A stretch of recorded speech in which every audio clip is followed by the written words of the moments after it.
En Toy Story 3, cuando Buzz descubre cuáles son las verdaderas intenciones de la pandilla del Otso, e instantes después Bebote lo descubre, pasa lo siguiente.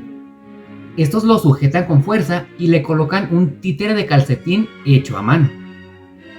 En el cortometraje de Fiestasaurus Rex se puede ver que simples objetos tienen vida como si fueran juguetes. Esto se explica fácil, debido a que estos objetos en particular fueron fabricados desde fábrica como juguetes, es decir, que desde su origen fueron ideados como juguetes. En cambio, tanto este calcetín como Forky tienen en común que desde su origen de fábrica no fueron fabricados como juguetes, sino como simples objetos, que debido a una mano creadora fueron transformados para convertirse en juguetes. Entonces, ¿por qué uno no tiene vida y el otro sí? La respuesta a esto es muy sencilla, y a la vez aclara por completo las dudas de por qué Forky tiene vida en Toy Story 4, para quienes aún no lo comprenden. La guardería es un nivel abajo del jardín de niños. Los infantes aquí tienen menos capacidades motrices, por lo que es demasiado probable que este títere lo haya hecho alguna trabajadora del lugar para divertir a alguno de los niños. En el momento de crearlo, ella estaría pensando en hacer bien su trabajo en ese lugar, muy diferente a la energía creativa de un niño. En cambio, Bonnie, ella misma lo crea, pensando en algo muy diferente. Simplemente es una niña que necesita jugar y tener imaginación. Y en ese instante donde se sentía vulnerable y quería no estar sola, empezó a buscar qué podía hacer. Entonces, todo ese conjunto de energías derivó a que ella creara a este personaje, y a la vez la energía creativa de un infante se le transmitiera por completo a él, dando como resultado a que cobre vida. Todo depende de quién haga la creación y qué mentalidad tenga al hacerlo. La película no explica esto de forma explícita, como por ejemplo diálogos en donde expliquen todo esto.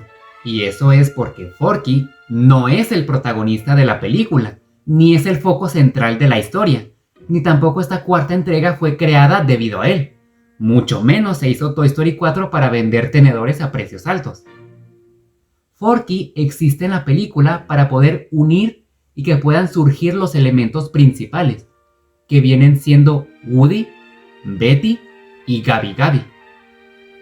Gracias a Forky es que Woody puede hacer más a fondo su introspección general. Logra reflexionar de forma más profunda acerca de su vida, teniendo por ejemplo a la escena en donde ambos caminan por la carretera, que es de hecho una de las mejores escenas de toda la saga.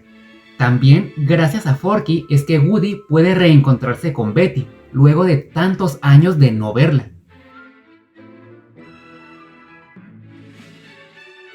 Y más adelante, gracias a este cuchador, es que contemplamos el trasfondo de Gabi Gabi y vemos qué hay detrás de su villanía, apreciando de forma más completa el arco argumental que ella tiene.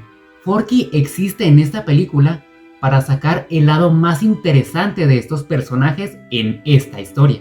Él no brilla en la película porque sea muy gracioso o porque su personalidad sea muy interesante, sino por la utilidad que le dieron para que se pueda contar el mensaje principal que los creadores querían transmitir, y que derivado de este mensaje se dejara muy en claro que el primer propósito que tiene todo juguete es estar ahí para un niño. Por ello es que gracias al juego con Bonnie es que él logra tener vida. Y ya una vez realizado y cumplido ese primer propósito de estar ahí para un niño, es que la psicología en general de los juguetes puede avanzar más para que logren reflexionar sobre su vida, casi como si se trataran de un ser humano, por lo que pueden pensar en tener un propósito más que el de pertenecer a un niño, si sus circunstancias de vida los hacen vivir y sentir eso. En lo personal, Forky no es mi personaje favorito de la saga, pero jamás lo podría odiar, debido a todo lo que él pudo hacer. Y en general considero que no se debería de odiar a este personaje. Y también hay que resaltar que este personaje no ha sido sobreexplotado como muchos decían que iba a pasar. Es decir, Después de Toy Story 4 tuvo su serie, Forky Pregunta, que es prácticamente una miniserie. Aunque hubo algunos episodios que no me gustaron como el de Dolly o el de Trixie, casi todos me gustaron bastante.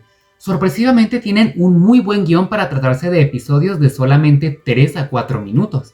Además que le dan muy buena utilización a Ham, Rex, el señor Espinas y la sorpresa final. Después de este proyecto, ya no se ha hecho nada con este personaje, a excepción de su pequeña aparición en Al Ejercicio y Más Allá. Y, a decir verdad, está muy bien así, disfrutando todo lo que ya se hizo.